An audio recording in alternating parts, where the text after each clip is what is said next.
Hey folks, it's Andy and welcome to the Kendo rant. Let's get right into it.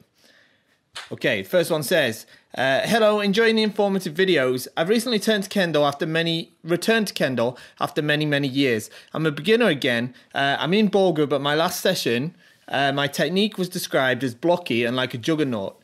I can't help think this is not a good thing. I'll talk with my sensei, but just wondered if you had any advice. Also, I don't have any ki.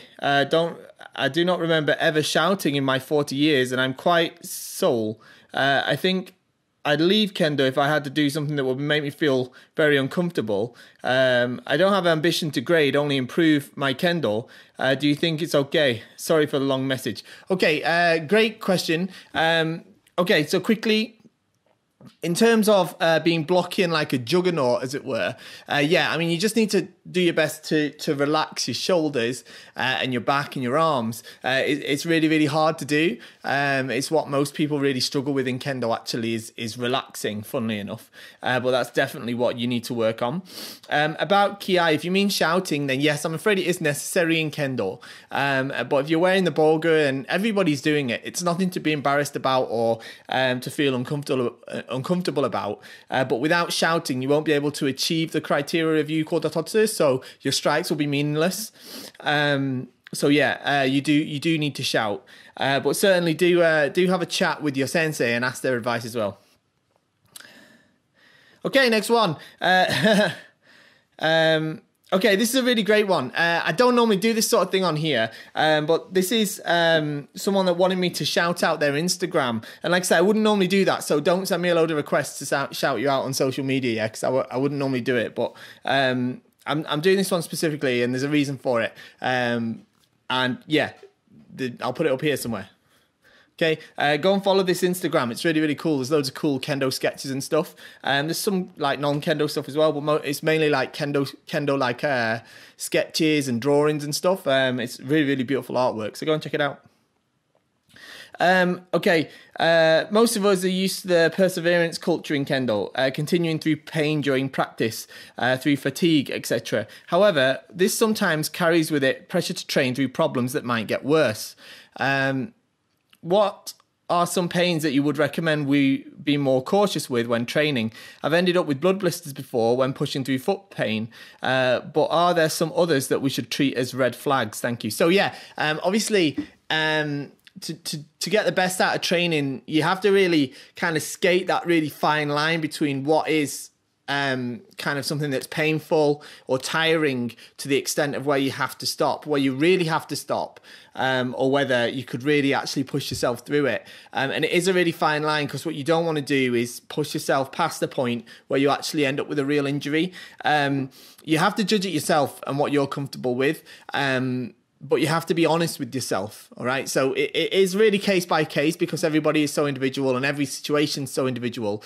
But at the same time, you do have to be honest with yourself. If you kind of, okay, you've got a bit of a blister, but really you're really super tired and you'd like to kind of have a rest, and you decide to use the blister as an excuse to have a rest, well, that's only going to impede yourself. It's only going to impede your own progress. But if you've got a serious pain that could potentially lead to a further injury, then of course you also have to judge that. The last thing you want to do is then push yourself on that further and end up with something much more serious. I have got the experience of doing that, where I trained through pain that I shouldn't have, and I should have stopped. I should have rested, and I instead injured myself quite badly, and I was out of Kendo for several months. So yeah, you have to judge that yourself. Okay, next one. I've been training Debana waza in the way you explained before, and I like it very much. It's a very effective approach, but I'm having problems in landing Debana Kote. I've been told many times to not strike in a diagonal way, to do it straight. The Kote is not open, like in Kihon Uchikomi. So doing straight, I find myself striking the Tsuba and the Shinai even sometimes. I've tried to off-center a little the left hand to the left to have the angle to cut. Sensei once told me not to do it, but to strike with your right foot in front of the opponent's right foot instead. How do you do it? Yeah. Okay, so what you're saying is when you're trying to go for Debana Kote, you're ending up with a kind of diagonal strike, and it's not hit. Well, you're feeling like if you don't make it a diagonal strike, then you can't get a good route into the Kote, and you're hitting the tsuba. And then you've tried moving your hands off to the left to make a strike this way. Neither of these ways are correct, all right? You're not going to get a good Debana Kote with these methods. Definitely not. The sensei that told you about stepping over with the right foot so that you're stamping in line with your opponent's right foot, that will definitely help. Definitely. Yeah, I guess I do that. I guess I do that very slightly. I stamp diagonally over to the right this way in front of their foot. But you must keep your hands in the middle. You must swing the shinai straight. If you're swinging it diagonally, you ain't going to hit the kote. Yeah, you ain't going to hit a good kote anyway. You're much more likely to hit them on the elbow or on the fist. If you're finding that the straight attack is hitting the tsuba, then what you'll probably find is their hands have come up too far by the time you're actually making the attack. So you're actually just a little bit too slow. So what you have to do is you can't hit them here. You have to hit them at this point, the minute they start to move. And the way that works is you have to start the attack. You can't wait for them to attack. You have to have initiated the attack. So go and watch the video I've done on Debana Waza, because I do talk about that in much more detail there. But definitely do try out that with moving the foot over to the right to your left as well. Okay, so I've had several questions about this recently. I think I've addressed it before. In your Kendo RANT videos, it'd be cool to have a timestamp at the bottom of the video so we can see when you start talking about different topics or when you jump to a different question. Yeah, I know, it would be really cool to have that. I agree. I don't have time to do it right now. I just don't have time. I film these videos, I put them into the computer, and I put them on YouTube. Pretty much that's it. I match up the microphone to the camera. That's it. I don't have time, I'm afraid, to sit through and timestamp them all. So yeah, at the minute, it's not on the cards. Maybe in the future when you know the Kendo show itself is a bigger part of our business, and I've got some more help with the production of these videos, but at the minute I'm literally producing the videos myself. So and as well as obviously overseeing everything that goes on at KendoStar. So yeah, I just don't have time for that right now. On your kirikaishi video, you show the basic kirikaishi where kakarite does sayumen and a variation where kakarite does do. Is there a variation of kirikaishi where the kakarite does a series of kote strikes forward and backwards? No. No, there isn't. I've never seen one like that, and I can't imagine a particularly good benefit to doing so. So yeah, it doesn't really exist, that one. Okay, this next question is from the Kendo Show Early Access group. If you're not in the group, get in the group. There's a link in the description down below. It's free to join, of course. It's a great place to post your questions because not only will you get an answer in these videos, but also, of course, there's members in that group from all over the world, so you'll get loads of different opinions as well. Now, this is quite a long question. It's in 3 parts, so I'm going to answer this one, and then I'm going to wrap up for today. Says, how important is grading? I quit Kendo once before because I felt if I couldn't grade, I couldn't advance. Now I know this to be untrue, but I have come across a few beginners who are more interested in skill acquisition and practice rather than going up grades. What's the point of gradings if you can just get better without them? Great question. Love it. Okay. So, this is quite, I'm trying to think of the best way to word this without being too controversial. I personally believe that you can only progress to a certain level without actually grading. I think grading is an extremely important aspect of Kendo, and you aren't experienced the true benefits that it has to offer, and you won't be able either to progress properly without participating in gradings and participating in shiai, in tournaments as well. Both of those are very important as they're the only external proper external metrics we have to measure our progress. So you might think that you're progressing without doing a grading, but you might well find, and I'd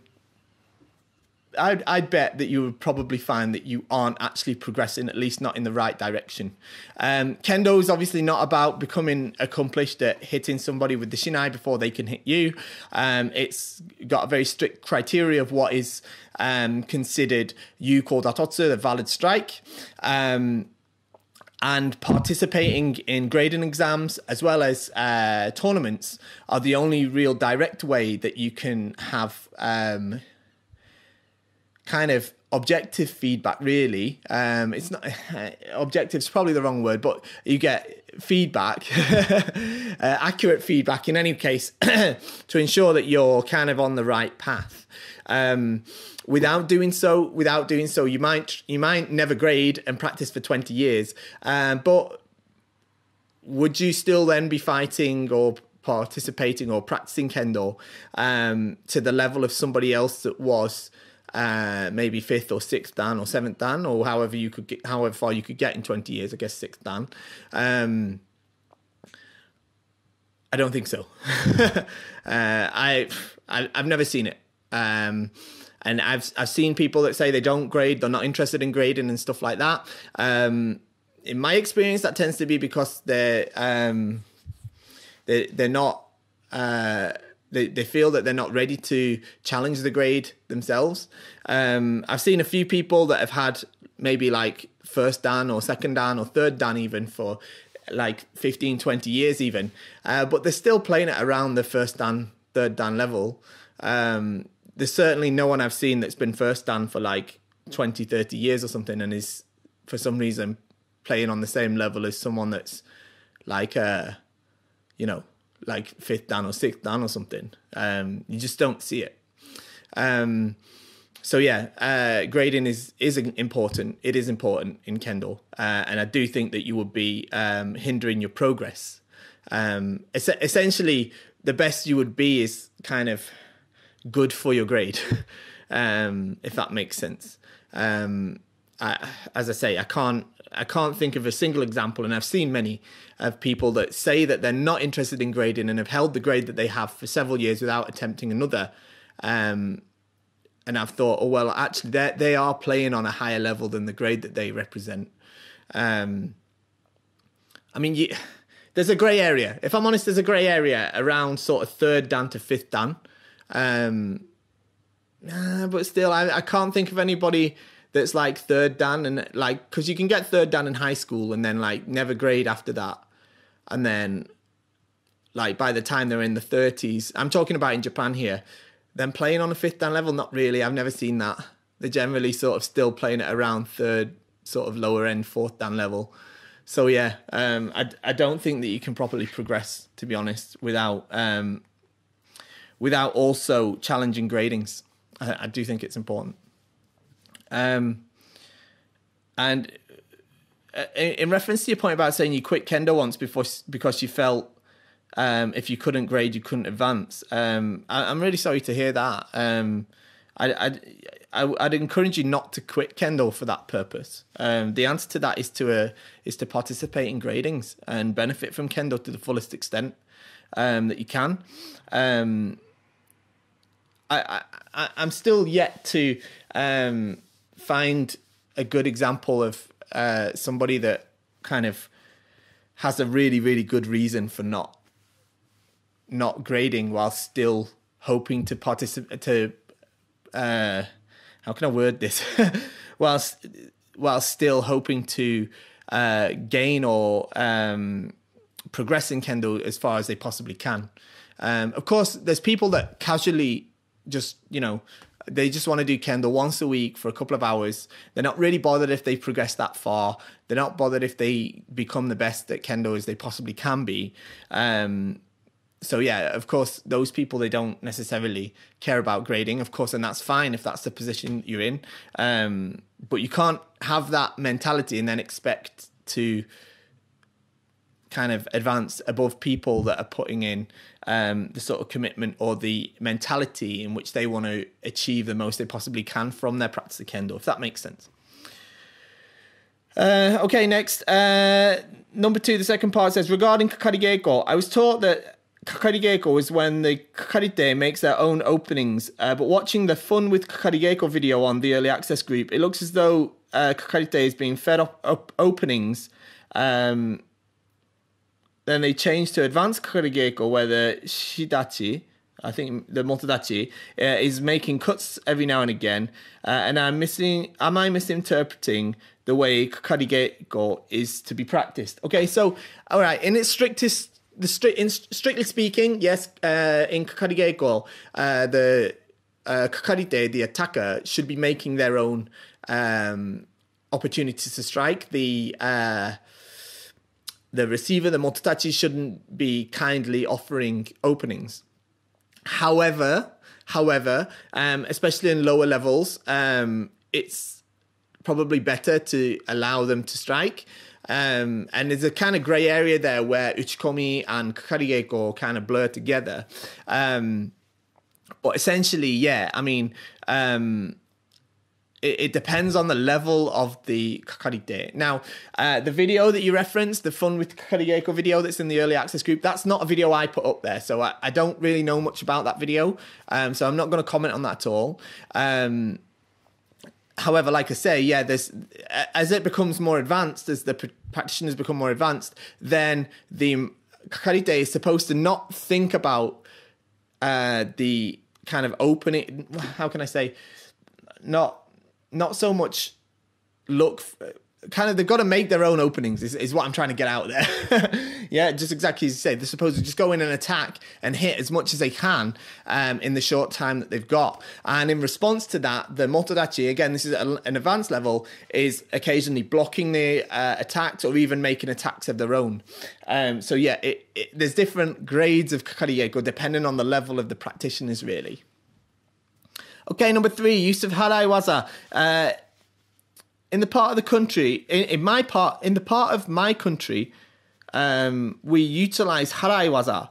Is it popular everywhere or more of an obscure technique? Again, I noticed the Kakarite in the video didn't use Harai Waza at all to make openings for herself or do things like taking the center seme, which seemed basic, but did moves like Tsuki. This seemed odd to me. Okay, so again, I'm not really going to comment on the video because I didn't put it out there and I don't really know the contents of it that well. But Harai Waza is when from your kamae you strike the shinai and make an attack. It's reasonably common. I wouldn't say it's a very, very common waza, but it's a very basic technique. During Kakari Geiko, if in that video the person is doing the kind of Kakari Geiko where they're opening to give the waza, give the openings for the other person's waza, then there's no requirement for them to perform Harai Waza. So that would explain why they're not doing it in that video. If they were doing the sort of Kakari Geiko where the Motodachi was holding the center or not allowing any attacks or opening attacks for the Kakarite, then I think you probably would see more Harai Waza, or maybe even Shinai Otoshi Waza, stuff like that. But certainly Harai Waza. But in the situation that you saw, then yeah, you're not going to see sort of obvious movements like that because they're unnecessary because the openings are already presented for them. But yeah, I mean, Harai Waza it can be a useful technique. It's not one I use massively myself. It tends not to work on higher levels. So yeah, I mean, it can work against sort of mid to lower experienced people, people that are easy to frighten. So you can give the shinai a slap and maybe this sort of thing will happen. It's rare that you can hit the shinai the way they make men and they'll stand there and let you hit them. That's very rare. But yeah, I wouldn't say it's uncommon. It's just another waza in the massive repertoire of waza that are out there. So yeah. I hope that helps. Right, that's it for the questions. I hope you enjoyed it. And don't forget to leave me a comment down below. Let me know what you'd like me to rant about next time. Don't forget, you as well, do all the social stuff, like, share, subscribe. You know all the drill. And again, if it's the first time you're watching this video, then definitely do all that. And don't forget to do your shopping at KendoStar.com. That's my website that I run. It's amazing Kendo gear, ships all around the world. Everything's free shipping. We've got awesome deals on there all the time. So get to KendoStar.com for your Kendo shopping. Thanks a lot for watching again today, and I'll see you all next time. Time.